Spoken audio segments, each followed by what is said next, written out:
حسنت جميع خصاله صلوا عليه وآله درود شریف پڑھ لیجیے اللہم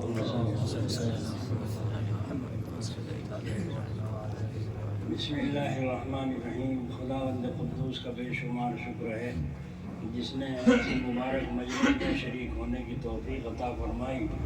حق تعالی شانہ ہماری شرکت کو بیٹھنے کو قبول فرمائے اور نجات کا اور ہدایت کا اور مغفرت کا ذریعہ فرمائے. آپ حضرات نے قرآن پاک سنا ہے، ایک پورا قرآن پاک سنا ہے، اس کی دعا ہو رہی ہے اور قرآن پاک پورا ہونے کے بعد جو دعا مانگتے ہیں امید ہوتی ہے اللہ تعالیٰ قبول فرمائے. دارالعلوم دیوبند میں جب جھگڑا ہوا تو حاجی امداد اللہ صاحب رحمۃ اللہ علیہ مکے میں تھے. وہاں سے آپ نے اطلاع بھیجی کہ قرآن پورا کراؤ اور قرآن شریف پورا کرا کے دعا کرو انشاءاللہ امن ہو جائے گا. تو جب قرآن پاک پورا کیا گیا اور پھر اس کے بعد دعا ہوئی تو اللہ تعالیٰ کا حکم دارالعلوم میں امن ہو گیا. تو قرآن کریم بڑی اونچی دولت ہے اور یہ قرآن اور رمضان دونوں کے آپس میں جوڑ ہے. تو آپ حضرات نے رمضان شریف میں 10 دن میں کیا دن میں 8 دن میں قرآن پاک پڑھا سنا ہے. اللہ تعالیٰ قبول فرمائے. دیکھو جب سے چاند نظر آیا ہے زمین آسمان کا نظام سب بدل گیا، سارا نظام بدلا ہوا ہے آسمانوں کا زمینوں کا. اور ہمارا ایمان ہے جو اللہ نے اس کے رسول نے فرمایا وہ بالکل برحق ہے، سچ ہے. رمضان شریف کا چاند نظر آتے ہی شیطان کو تو قید میں کر کے ڈال دیا. جب بھی مفتی صاحب پڑھ لیتے شہر شیطان کو تو قید میں کر کے ڈال دیا. اور جو عرش الہی کا اٹھانے والے فرشتے جو سارے سال تسبیح پڑھتے ہیں ان کی تسبیح رکوا دی اور فرمایا اب تمہارا کام یہ ہے پورا مہینے یہاں کھڑے ہوئے یوں کہتے رہو اے اللہ روزہ داروں کی دعا کو قبول فرما. اللہ روزہ داروں کی دعا کو سارے مہینے تمہاری ڈیوٹی ہے. لیکن کمال کی بات یہ ہے وہ فرشتے دعائی کریں گے، نمازی پڑھیں گے، اللہ اللہ ہی کریں گے اور کیا کریں گے. اور تو کچھ نہ کچھ کام ہی نہیں ہے. کام تو ہم جیسوں کو ہے. ہمارے پیٹ لگا دیا اللہ نے اور پیٹ میں لپیٹ بھی ہیں کہ ہر وقت لپٹے پھر رہے ہیں، پریشان ہو رہے ہیں. اور اتنے پریشان ہیں کہ بندر کو یہ نچاوے، ریچھ کو یہ نچاوے اور جیم آوے تو اپنا ناچنے لگے، ہے نا.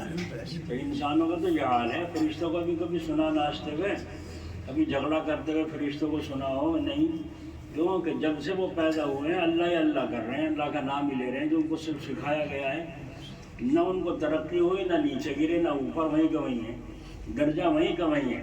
اور ہمارا حال یہ ہے انسانوں کا کہ انسان کا بچہ گھڑی میں اولیاء گھڑی میں بھوت، ہے نا. گھڑی میں تو یہ تصویر لگا ہے آنسو نکل رہے ہیں یا اس سے بڑا کوئی رونے والا اللہ سے ڈرنے والا ہی نہیں.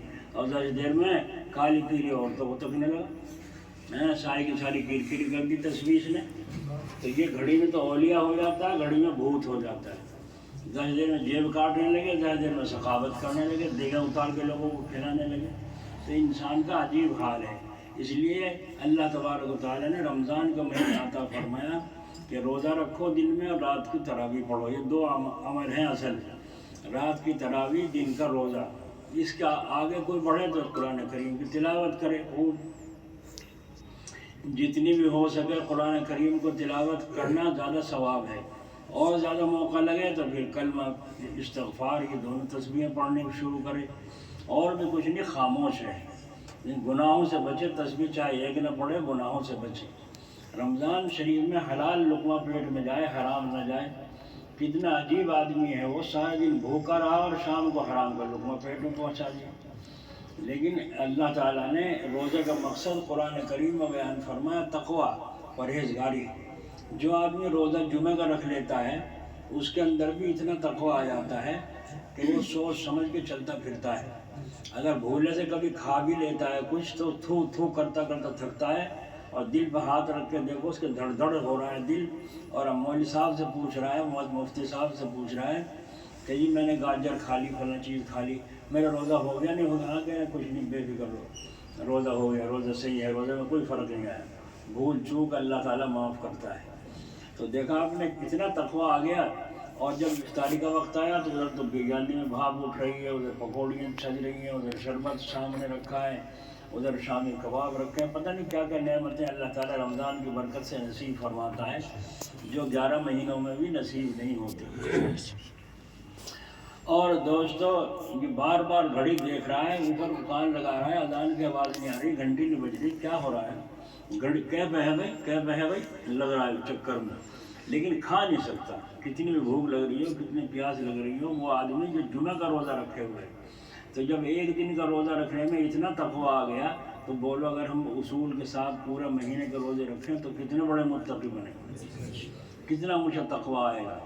اللہ تبارک و تعالیٰ ہمیں اس کی قدر کرنے کی توفیق دے۔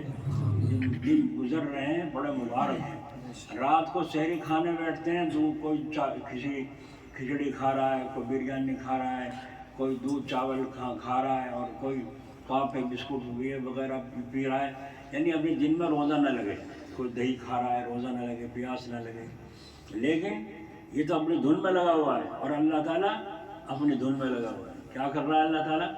اللہ بھی اور اس کے فرشتے بھی سحری کھانے والوں پر رحمت برسا رہے ہیں۔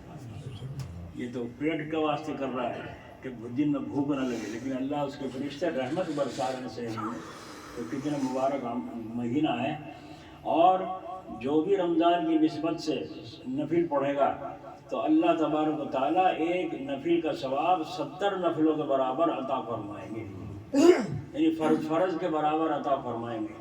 اور جو ایک فرض پڑھے گا، مثلاً عشاء کے پڑھیں آپ نے تو 70 عشاء کے فرض پڑھے ہوں، ایسا ثواب اللہ تعالیٰ عطا فرمائیں گے۔ اتنا بھاؤ بڑھا دیا اللہ تعالیٰ رمضان شریف میں۔ 1 روپیہ زکوٰۃ کا کوئی رمضان میں دے گا تو 70 روپے دینے کے برابر اللہ ثواب عطا فرمائے گا۔ تو فرض کا ثواب 70 فرضوں کے برابر، اور نفل کا ثواب فرض کے برابر اللہ تعالیٰ نے کر دیا۔ یہ بھاؤ بڑھا رکھا نہیں بڑھا رکھا؟ کیوں بڑھا رکھا ہے؟ اس لیے کہ ہمیں کچھ دینا چاہتا ہے، وہ ہمارا رب ہے۔ الحمدللہ رب العالمین، تمام تعریفیں اس اللہ کے لیے ہیں جو سارے جہانوں کا پالنے والا ہے۔ اور کیسا پالنے والا ہے؟ حضرت موسیٰ علیہ السلام پہاڑ پہ جا رہے تھے، ایک خوبصورت پتھر پڑا ہوا سے دیکھنے لگے، کبھی ادھر کو کبھی ادھر۔ اللہ تعالیٰ نے فرمایا اے موسیٰ کیا دیکھ رہے ہو؟ بھائی اس کی خوبصورتی عجیب ہے۔ فرمایا اس سے عجیب چیز دیکھو کہ لاٹھی مارو، اسے پتھر کو توڑو۔ اب آپ نے جب پتھر کو توڑا تو اس میں سے ایک اور پتھر نکلا۔ آپ نے فرمایا یا اللہ یہ تو عجیب، اس سے بھی زیادہ خوبصورت ہے۔ فرمایا اسے بھی توڑو۔ اب جب اس پتھر کو توڑا تو اس کے اندر ایک کیڑا نکلا، اور کیڑے کے منہ کے سامنے ہرا پتا ہے، بس اس کی غذا بھی وہیں موجود اور کہیں راستہ نہیں گھسنے کا نکلنے کا۔ عجیب قدرت ہے اللہ۔ کہا یا اللہ تیری قدرت بڑی عجیب ہے۔ تو فرمایا اے موسیٰ یہ کیڑا کچھ کہہ رہا ہے، وہ تو سن لو، وہ تو سن لو کیا کہہ رہا ہے۔ موسیٰ علیہ السلام نے کان لگائے تو وہ کہہ رہا ہے پاک ہے وہ ذات جس نے مجھے اپنے تربیت سے الگ نہیں کیا اور مجھے بھلایا نہیں۔ پاک ہے وہ ذات، اللہ تعالیٰ کی ذات کی تعریف بیان کر رہا ہے وہ کیڑا۔ تو جو اتنا سا مچھر ہے پسو، اس کی بھی اللہ کو خبر ہے کہاں جائے گا، کہاں کیا کھائے گا، کتنی زندگی ہے، اور ہماری تو کیوں نہ خبر رکھے گا۔ بس فرق ذرا سا یہ ہے ہم نے بھروسہ اللہ پہ سے چھوڑ دیا، ان ساری کائنات کا بھروسہ اللہ کی ذات پر۔ 18,000 مخلوق، بعض نے فرمایا 80,000، لیکن 18,000 ہی مان لو۔ ایک کم 18,000 انسان کو نکال کے ایک کم 18,000 بچتے ہیں۔ بتاؤ ایک کم 18,000 مخلوق کون سے اسکولوں میں پڑھتے ہیں، کون سے دکان کرتے ہیں، کون سے تجارت کرتے ہیں؟ کوئی کچھ کرتا ہے؟ کچھ نہیں کرتا۔ سب کو اللہ روزی عطا فرما رہا ہے۔ بس انسان کو ذرا کہتے تھے مسالہ ڈال لیا کر گوشت میں، پھر دیکھو کیا حل کر رکھا ہے اس نے، ساری کائنات کو نچاتا پھر رہا ہے نا، اپنا آپ بھی ناچ رہا ہے اور چیزوں کو بھی نچا رہا ہے، کتنا ہنر چلا رہا ہے، لیکن اصلی ذائقہ مرغے کا یہ نہیں کھاتا ہی تو مسالے چاٹ رہا ہے۔ اصلی ذائقہ تو بلی چکتی ہے مرغے کا، ایک دم پکڑ کے بس کچا مال، اور اصلی اس کا اس کو جو ہے کھا جاتی ہے، اور انسان مسالے ڈال کے ہاں بڑا زوردار چٹخارے لے رہا ہے، بوٹی کھائی نہیں ایک بھی مسالے چاٹ رہا ہے۔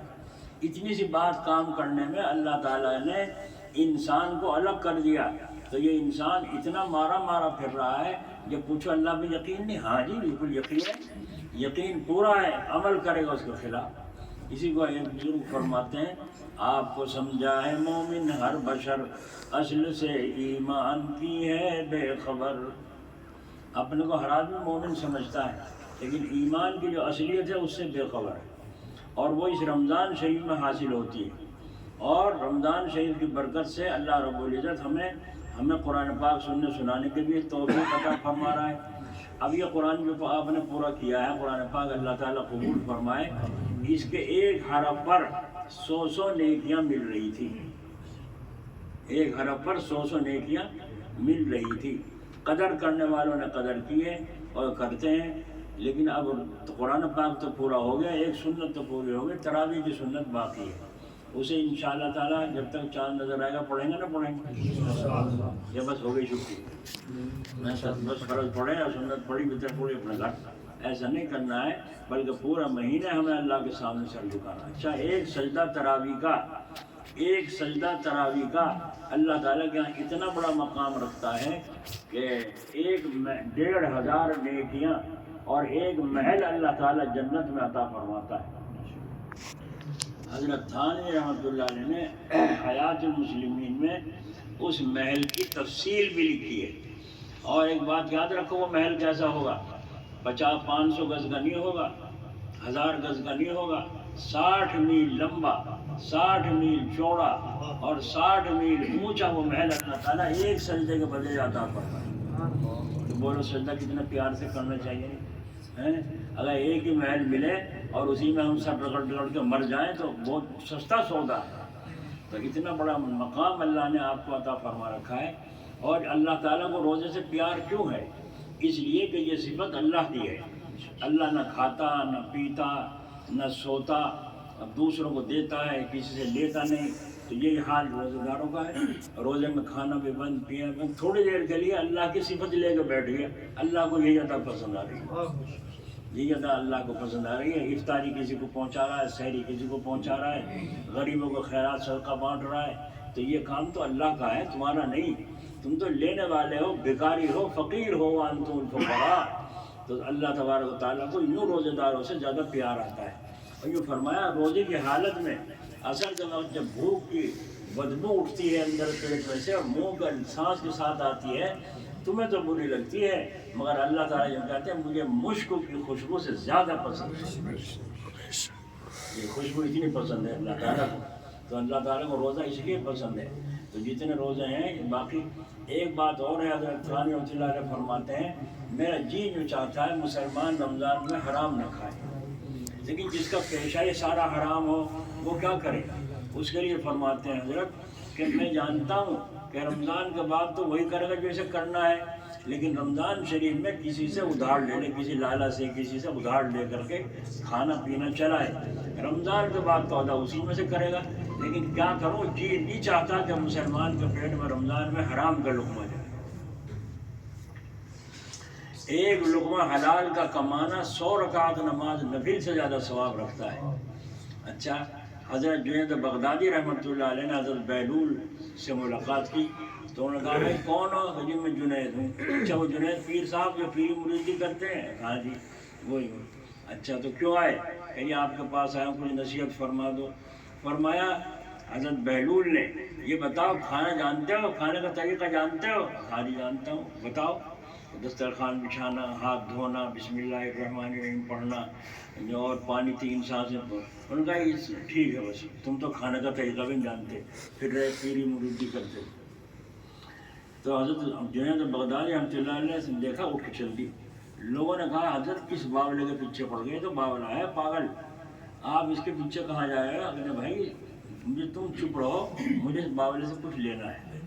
بس اس باولے کے پیچھے چلے، آگے چل کے پھر ملاقات ہوئی. کون؟ جنید بغدادی. اچھا کیا بات ہے؟ کہ یہ آپ سے کچھ نصیحت. کہ سونے کا طریقہ جانتے ہو؟ کہ جی ہاں. وہ بتایا سنت طریقہ، بستر 3 دفعہ جھاڑنا، حیا علی الصلاۃ کی طرف سر ہو، حیا علی الفلاح کی طرف پیر ہو، باوضو ہو. یہ ان کا جا خدا کے بندے تو سونا بھی نہیں جانتا، تو سونا بھی نہیں جانتا. بس ان کا حضرت مجھے سمجھا دیجیے کہ میں آپ سے سیکھنے کے لیے تو آیا ہوں. فرمایا دیکھ جب کھانا کھانے کے لیے بیٹھے تو نے جو یہ طریقے بتائے ہیں، یہ آداب یہ سارے تو بعد کے ہیں. سب سے پہلے تو یہ دیکھ وہ کھانا حلال بھی ہے کہ نہیں. صحیح کہا غلط کہا؟ اگر حرام کا تو کہیں گے بسم اللہ، کہیں گے اس پہ اعوذ باللہ پڑھ رہا ہے، راضی ہو رہا ہے. حرام کا ہے تو فرمایا یہ دیکھو سب سے پہلی چیز دیکھ رہے ہیں کہ حلال روزی ہے. حلال کا لقمہ اگر نہیں حرام کا جان بوجھ کے کھایا ہے تو 40 دن تک نماز اور دعا قبول نہیں ہوگی.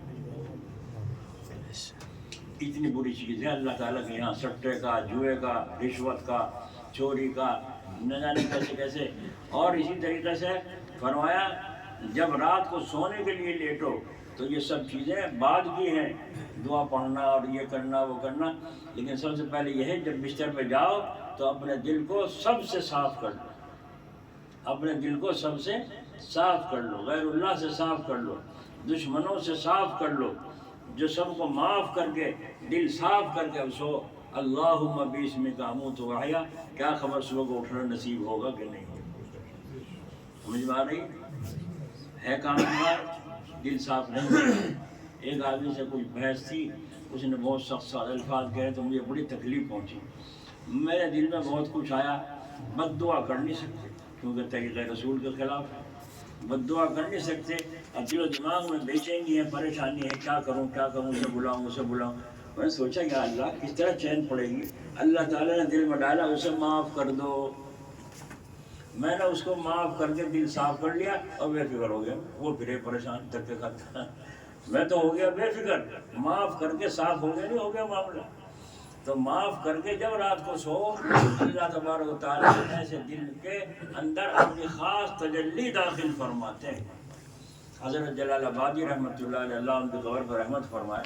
مفتی نصیر صاحب رحمۃ اللہ علیہ کو خطوط دیے جو پڑھا لکھا ہوا ہے وہ سناؤ اور مجھے سناتے رہو اور رکھتے رہو.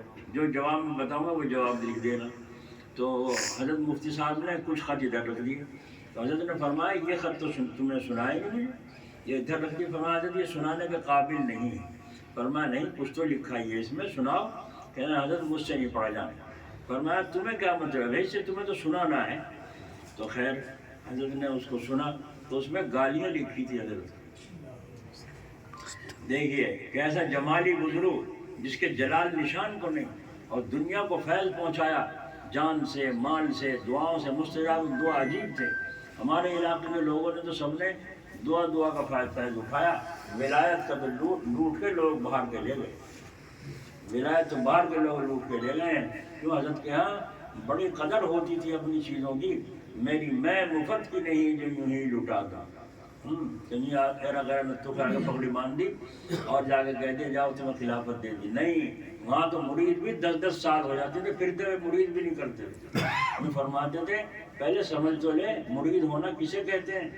اور بہت سے لوگ ایسے تھے جو مرید نہیں ہوئے اور سلوک کو طے کر کے منزل پر پہنچ رہے ہیں، اور اللہ تبارک و تعالیٰ نے ان کو مقامات عطا فرمانے شروع کر دیے اور وہ ولایت کے درجے حاصل کر رہے ہیں، لیکن مرید نہیں کیے.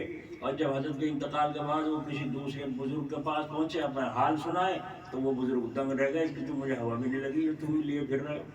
فوراً خلافت دی. تم تو میرے سے بھی آگے ہو، خلافت دی. تو حضرت فرماتے تھے جب تک مناسبت نہ ہو اس وقت تک فیض کامل نہیں ہو سکتا. مناسبت دیکھنی ضروری ہے. اس لیے حضرت کے یہاں تو اس میں گالیاں لکھی. تو حضرت نے فرمایا دیکھو مفتی صاحب یہ گالیاں ہمیں سیدھا کرنے کے لیے ہیں، یہ ہمارے علاج ہے. ہم جو لوگ آتے ہیں حضرت جی اور کوئی کچھ کہتا ہے، کوئی ابا جی کوئی کچھ کہتا ہے. اب جب یہ خط ہمارے سامنے آیا تو جو نفس نے نوک نکالی تھی اس کو گھس دے گا. یہ نفسانیت دب جائے گی کہ دیکھ تو یہ ہے. مفتی مظفر حسین صاحب کاندلوی رحمۃ اللہ علیہ، اللہ ان کی قبر پر رحمت فرمائے، جن جانے جب تشریف لے گئے تو مریدین تھے ان کے خاندان کبھی کے وہاں نہیں ٹھہرے، سرائے میں قیام کیا رات کو. تصویر یہاں ٹھہر جاؤں، صبح کو مجھے آگے جانا ہے بستی میں، وہاں ٹھہر جاؤں اور صبح کو چلا جاؤں گا. جا کے سرائے میں ٹھہر گئے. کہ لالا تھا اس کا لڑکا تھا سونے کا کنگن پہن رہا تھا. بس وہ کنگن اور مسافر پوچھ لیں کون ہے، کہاں جاوے گا، بتا دیا صبح کو یہاں جانا ہے ادھر گاؤں میں. رات کو تہجد پڑھی اور اٹھ کر کے انہوں نے سوچا لاؤ اگلے گاؤں میں جا کے نماز پڑھ لوں گا فجر کی، کچھ تو سفر کٹے گا، بھی تو بہت وقت ہے فجر کی نماز میں. تو کوئی چور اس بچے کے کنگن نکال لیا کسی نے. اب لالا نے اٹھتے کنگن دیکھے تو کنگن نہیں ہے, دیکھا تو ملا جی بھی نہیں, کہ وہ ملا ہی لے گیا. ملا ہی بدنام ہو رہے نا, انہیں کو بدنام کر رکھا ہے, وہی لے گیا ہے. بھائی لالا دوڑا اس راستے کو, کوئی آدمی ملا, بھائی ایسا ایسا آدمی ملا تمہیں, کوئی کھائی ملا, اور تیز دوڑا. میں جا کے پکڑ کے مفتی صاحب کہا وہ کنگن دے. کہا کنگن کیسے, میرے پاس تو نہیں ہے. ارے تو میرے بچے کے کنگن ہاتھ میں سے نکال کے بھاگا سویرے سویرے, اور تو کوئی تھا نہیں وہاں میرے پاس, تو ہی لایا دے. بس وہ کھینچا کھنچی. حضرت فرمانے پریشان ہونے کی ضرورت نہیں ہے, بدگمانی نہ کرو, کوئی اور لے گیا ہے اپنا کنگن تلاش کرو. نہیں, اس نے کہا جو نہیں ماننے کا تو. بس پکڑ کے گریبان اور ایک تماچا مارا مفتی صاحب, ایک تماچا مارا. آپ نے فرمایا خدا کے بندے پریشان نہ ہو, میرے پاس کنگن نہیں. کہا اچھا تو چل تھانے میں چل. بس کھینچ کے پکڑ کے لے گا تھا جانے. تھانے میں جانے لگا تو حضرت نے فرمایا کہاں کے تھانے میں لے جا گا, کہ یہاں جنجانے کے تھانے میں لے. آپ نے فرمایا یہاں کے تھانے میں نہیں, کہیں اور لے چل. اچھا پہلے بھی کیس کر رکھا ہوگا کوئی, نہیں جاتے ہو ڈر رہا ہے, یہاں نہیں لے لیا وہ تو نہیں. اب جب تھانے میں پہنچے, جا کر پولیس والوں نے دیکھا مفتی صاحب تشریف لا رہے ہیں, ایک دم بھگدڑ مچ گئی. سارے دروگا جو کو ان کے مرید تھے اطلاع دی, اور سارے کے سارے کرسی ہوئی. اور لالا دیکھے کھڑا ہو, یہ کیا ہونے لگا, یہ کیا مصیبت آئی. تو جب وہ ڈر گیا, ہاتھ تو اس نے دیا چھوڑ. اور مفتی صاحب کیا فرما رہے ہیں اسے, جب دروگا آ کر کے ملا اور مسافہ کیا, سر پہ ہاتھ رکھوایا, تو مفتی صاحب کیا گیا چپکے سے, جان بچانی تو بھاگ جا, جان بچانی تو بھاگ جا. بھائی لالا تو بھاگا, دروگا نے کہا ٹھہرو, جانے دو جانے دو اسے. نہیں, پولیس والوں نے کہہ دیا تھا ایک آدمی مفتی صاحب کا ہاتھ کھینچے لا رہا تھا, پتہ نہیں کیا معاملہ ہے. تو دروگا نے کہا اسے ٹھہراؤ, مجھ سے کچھ پوچھنا ہے. حضرت نے کیا فرمایا, اللہ, یہ ہے مومن کامل. اللہ ہمیں ایسا بنا دے کہ اللہ ہی کو بڑا سمجھے, اپنے کو مٹا دے. یہ لوگ کہتے ہیں فنا اور بقا سیکھو تو سیکھیں تو صحیح, پہلے کسے فنا کہتے ہیں کسے بقا کہتے ہیں. تو کیا فرمایا مفتی صاحب نے, یوں فرمایا اگر تم اسے روکو گے تو مجھے تکلیف ہوگی. کہ بھائی مجھے تھپڑ مار رکھا ہوں, تکلیف تو اسے دینی چاہیے تھی, ڈنڈے بل لگواتے, اس کے کان پکڑواتے, مگر وہ اللہ والے تھے. اور اللہ تعالیٰ کیا کر رہا ہے, ہم رات دن گناہ کر رہے ہیں, معاف کرنا نہیں کر رہا ہے. اور اگر یوں کہتے ہیں رب اغفر لی, اللہ مجھے بخش دے, کیسے جا, ان اللہ یحب التوابین, میں توبہ کرنے والوں کو بڑا پیار دیتا ہوں. اللہ تعالیٰ فرما رہے ہیں تو توبہ کرنے والوں سے اللہ پیار کرتا ہے. تو حضرت کیا فرما رہے ہیں, اگر تم اسے روکو گے تو مجھے تکلیف ہوگی. اس کے بعد فرمایا کرتے تھے جب بڑے بڑے مجموعوں بیان ہوتا ہے اور لوگ ہاتھ چومتے ہیں, مسافہ کرتے ہیں, تو میں اپنے نفس سے یوں کہتا ہوں, دیکھ یہ اللہ کا فضل ہے تیرے اوپر, ورنہ تو وہی ہے جو وہاں تیرے تماشا مارا. نفس کو گھس رہے نہیں گھس رہے ہے نا. تو اس کو فرمایا حضرت تھان نے فرمایا نفس سے پشتی عمر بھر کی ہے, جس کو خواجہ صاحب نے فوراً کا یہ کمال تھا جو حضرت فرماتے تھے, اسے اشعار میں کہہ دیا کرتے تھے. نہ چت کر سکے نفس کے پہلواں کو, تو بھی یوں ہاتھ پاؤں ڈھیلے نہ ڈالے. ارے اس سے کشتی تو ہے عمر بھر کی, کبھی وہ دبا لے کبھی تو دبا لے, ہے نا. رات دن اس سے کشتی, ہر وقت ہر قدم پر کشتی. تو حضرت جلال آبادی رحمۃ اللہ علیہ فرماتے, دیکھو مفتی صاحب اس خط کے سننے سے ہمارے نفس جو آگے کو بڑھ رہا تھا نا, کنارے کہیں کہیں نوک نکال رہا تھا, وہ گھس جاتی ہے. اس سے ہمارا فائدہ ہوتا ہے. اور اگر اپنی کمی ہو, اس کمی کو دور کرنے کی فکر کرنی پڑ جاتی ہے کہ اللہ تعالیٰ ہماری اس کمی نہیں ہے, تو اللہ کا شکر ادا کرے. ٹھیک ہے کہ نہیں. تو بڑے بڑے بزرگوں اور یا اللہوں کو ہم دیکھتے ہیں, ان کا ظاہر کچھ ہے, باطن کچھ ہے, اور ان کا رنگ پاس جانے سے ہی پتہ چلتا ہے.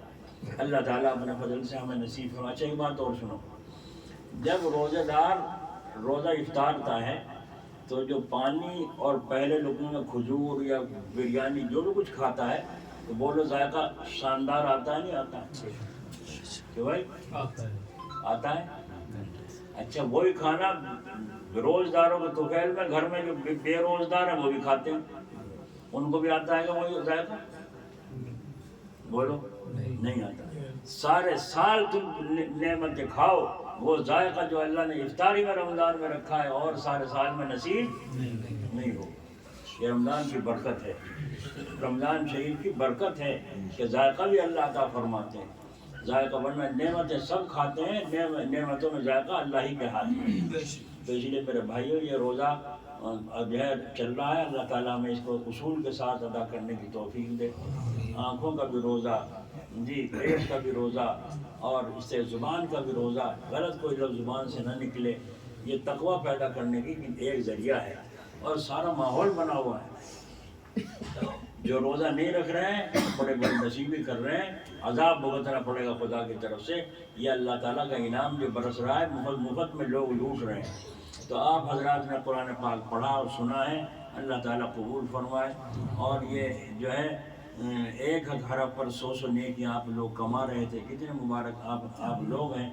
اللہ تعالیٰ ہماری اس کوشش کو قبول فرمائے۔ آپ دعا کر لیں اللہ تعالیٰ سے کہ اللہ تعالیٰ قبول فرمائے۔ وقت صبح کو صحیح بھی کھانی ہے، صبح کو اٹھنا بھی ہے، غلط جگہ نہ کرنا چاہیے۔